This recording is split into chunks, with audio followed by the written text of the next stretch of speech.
her thoughts, her beliefs, her attitudes, her chanting. The soul of the baby was listening across space and time the whole time. And this innate desire that my queen had, that I had, for the liberation of all sentient beings, this frequency, magnetic frequency that exists between matter, begin to attract us together, begin to attract this. And the timelines on December 4, 2025 aligned. No accident, a sacred alignment process. As she heard, there's no force. I was all in. I'm all in. I'm here. I'm devoted. And she heard that call. She heard it from me. She heard it from my queen. And literally on our engagement day, there was a conception where the mother's sperm and the father's, my sperm, and it's not an accident which sperm chooses it.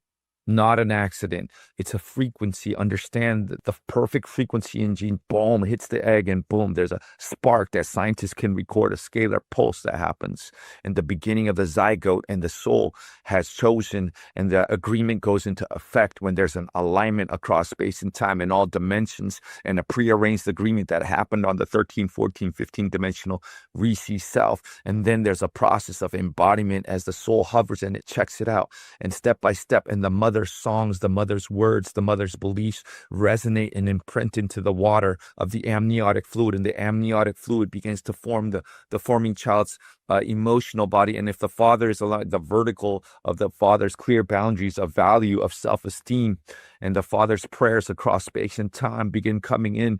And this is why, and during the first, second, third trimester, as there's a gradual anchoring of the soul, if it feels safe. If there's a frequency mismatch, it goes through what is called miscarriage, right? And doesn't mean it's bad. It just means there was a frequency mismatch and it didn't anchor fully in. And there's a sacred science and a beautiful process behind choosing this child, welcoming this child, mother-father role. And the emotional body is the mother's thoughts, and how we treat the mother in the sacred multidimensional womb, because the void, the 13th stargate from which all creation and universes come, is mirrored within our sacred woman.